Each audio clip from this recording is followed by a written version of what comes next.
Assalamualaikum warahmatullahi wabarakatuh. Selamat pagi anak-anak. Bagaimana kabarnya hari ini? Semoga senantiasa diberikan kesehatan serta selalu dalam lindungan Allah Subhanahu wa taala. Dalam pembelajaran kali ini, kita akan membahas materi tentang ketika bumi berhenti berputar. Kelas 5, bab 6, semester 2. Sebelum kita mulai pembelajaran, silakan anak-anak berdoa terlebih dahulu. Kita baca bersama-sama doa sebelum belajar. Bismillahirrahmanirrahim. Rabbi zidni ilma warzuqni fahma. Tujuan pembelajaran kali ini adalah yang pertama, peserta didik dapat memahami pengertian hari akhir sebagai akhir dari kehidupan di dunia menurut rukun iman ke-6. Yang kedua, peserta didik dapat menjelaskan urutan kejadian yang akan terjadi pada hari akhir, seperti hari kebangkitan, hari dikumpulkannya manusia di padang mahsyar, dan lain-lain sesuai dengan urutan yang telah dinaskan dalam Al-Quran. Yang ketiga adalah peserta didik dapat menyebutkan beberapa tanda-tanda yang disebutkan di dalam Al-Quran tentang hari kiamat, baik tanda-tanda sugro atau tanda-tanda kubro. Yang keempat, peserta didik dapat memahami bahwa setiap amal perbuatan baik di dunia akan dipertanggungjawabkan pada hari akhir, serta pentingnya melaksanakan perintah Allah dan menjauhi larangan Allah. Yang kelima, peserta didik dapat menerapkan kebaikan dan akhlak mulia dalam kehidupan sehari-hari sebagai bekal menghadapi hari akhir. Iman kepada hari akhir merupakan rukun iman yang kelima. Apa artinya iman kepada hari akhir? Arti iman kepada hari akhir adalah mempercayai dengan sepenuh hati bahwa hari akhir dan hari kiamat pasti akan terjadi. Sering juga kita mendengar istilah tentang hari kiamat. Lalu, apa bedanya hari akhir dengan hari kiamat? Hari kiamat merupakan hancurnya alam semesta beserta isinya.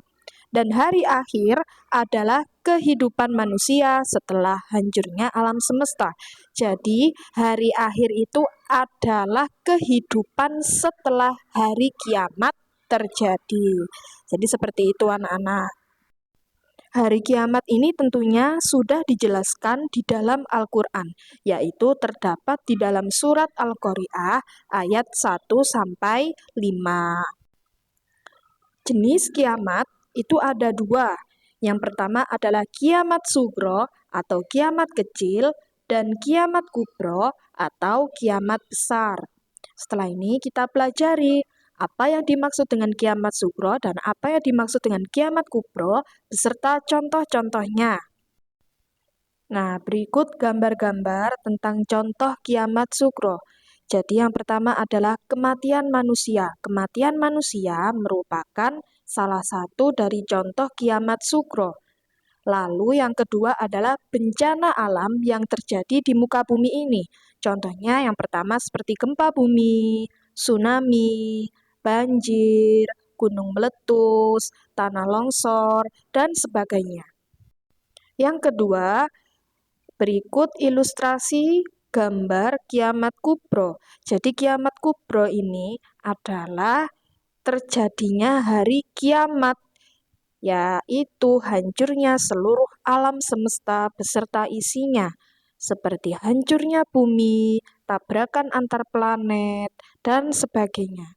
Jadi, kiamat kubro ini merupakan kiamat besar yang menghancurkan kehidupan yang ada di muka bumi ini.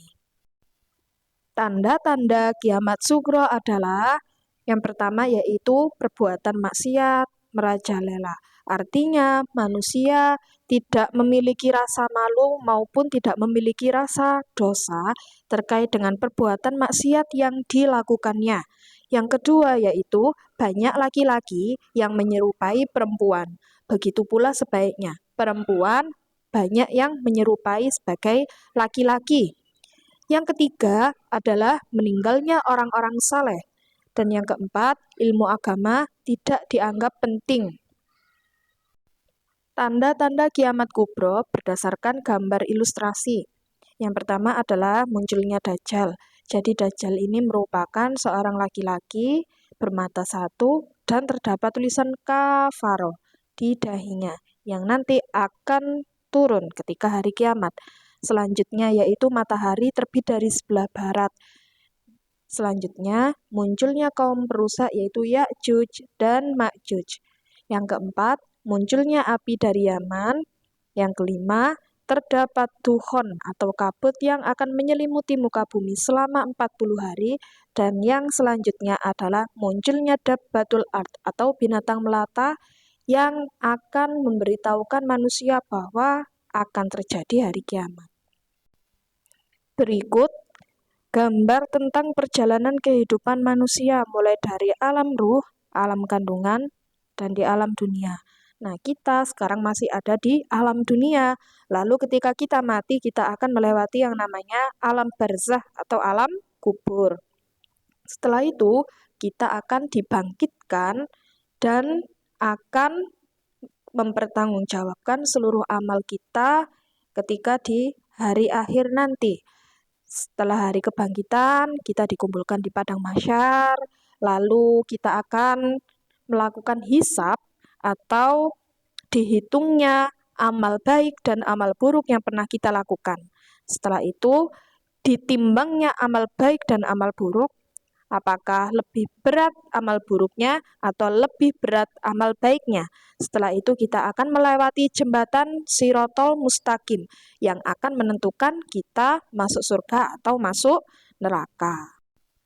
Hal-hal yang perlu kita lakukan agar lebih siap dalam menghadapi hari akhir. Yang pertama adalah melakukan amar ma'ruf nahi mungkar, yaitu berbuat yang baik dan menjauhi yang buruk.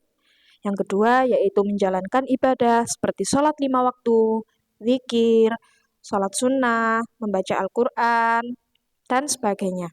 Yang ketiga adalah menjauhi perbuatan maksiat. Yang keempat, bertakwa kepada Allah dengan cara lebih berhati-hati setiap kali akan melakukan sesuatu. Yang kelima, menyadari bahwa dunia ini hanya sementara, karena tidak akan kekal dan akan hancur tanpa tersisa, yang hanya menyisakan amal solih sebagai bekal kita untuk menuju akhirat atau kehidupan yang selama-lamanya. Alhamdulillahirrabbilalamin, pembelajaran sudah selesai kita laksanakan. Jangan lupa untuk mencatat soal serta menjawab soal berikut di buku tugas kalian. Terima kasih, semoga bermanfaat. Assalamualaikum warahmatullahi wabarakatuh.